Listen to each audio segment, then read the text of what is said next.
Hi everyone, it's Becky from Ivy's Corner here, and I am back for the next in my little series of Inktober Tangles 2025. And today's tangle is one which I've never drawn before, and this is a tangle called Seedwayz, and that's by Carla Jooren, or Carla Jooren. I'm not sure how to pronounce your name. I'm sorry, Carla. But this is a really lovely tangle, which I'm going to draw like a ribbon, but it's a really nice one to kind of experiment with across a large tile as well, as more of a kind of focal point in the tile. So here's my little book. Let's open it to the next page here. And we are going to start off by drawing a kind of a wide ribbon across the paper or the tile. Like this, and I'm then going to aura this. It's always nice to add an aura just to kind of get a little bit of separation.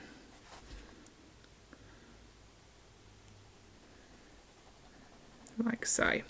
And then the next step for this particular tangle is to draw some nice kind of you can do oval shapes or sort of seed shapes right down the centre. So I'm going to do seed shapes today.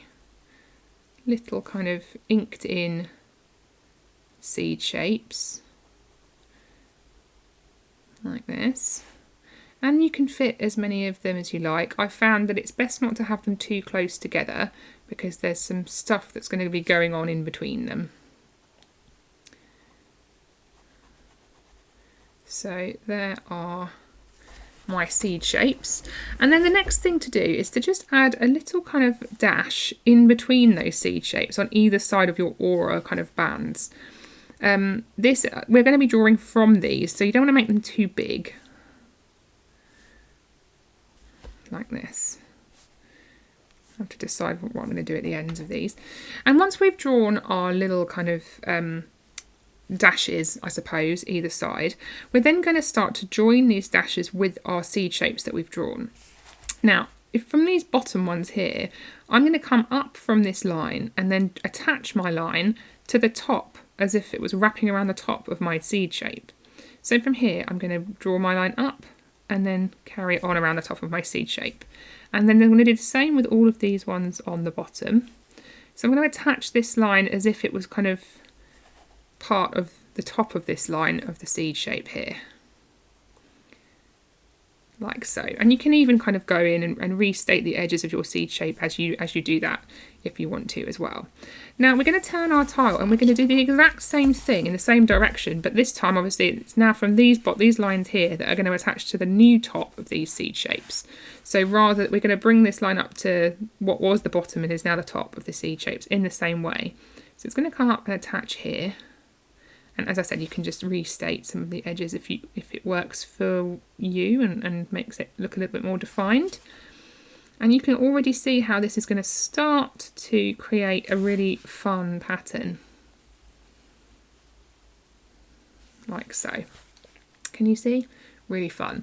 Now the next step is going to be just to add some aura lines to these lines that we've just placed.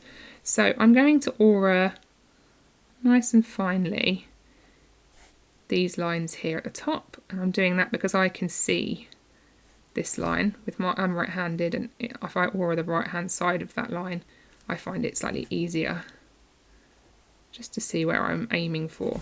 And then I'm going to turn my tile and do the same thing here, just being aware of the surface of my paper today being very delicate. So I'm adding these aura lines, and you can see how things are starting to come together with this particular pattern for sure. There we go. Now the next step is going to be to add a couple more inky spaces that are going to just emphasise things kind of overlapping and disappearing beneath each other. Now, when I first drew this, I found it a little bit difficult to know where to place these next inky spaces. But what I found was, if you imagine this inky space in the centre having the curve around here, it was almost as if it would go at the bottom. So it's basically going to come into this little section here, And it's almost like, if you think about this seed shape, it's almost like you're drawing another seed shape around this curve, if that makes sense. I'm going to do that in all of the top sections here.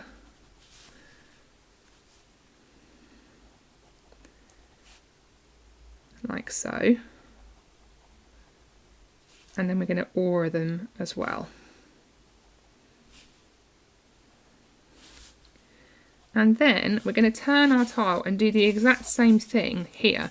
But what I did the first time that I found was incorrect was to draw the next shapes on this side here, which wouldn't be, it didn't work in the same way. So I'm going to draw my other ones here.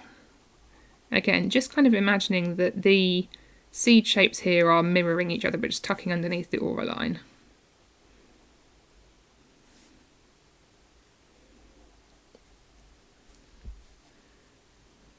Like so.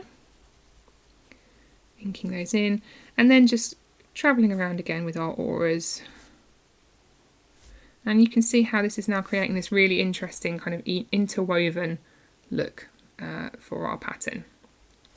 Now that's the final step of the pen here, but I am going to just add my shading, and as before I'm having to be just very gentle with my paper. So feel free to be as big and bold with your shading as you like. I'm going to go all along the edge here where the lines fall beneath the aura line border, and the same on the other side.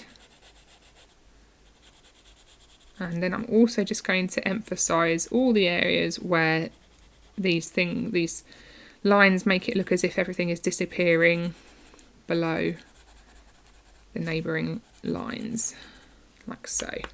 And then I'm just going to very gently soften my shading.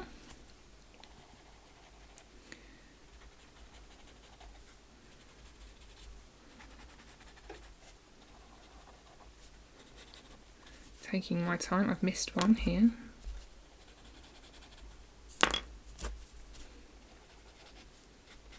And gently softening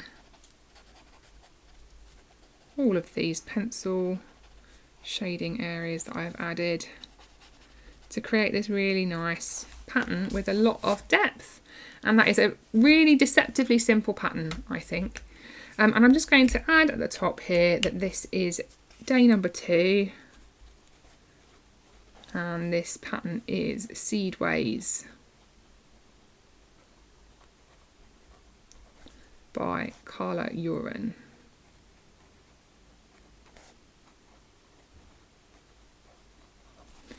So thank you, Carla, for that lovely pattern, and I will see everybody tomorrow for day 3.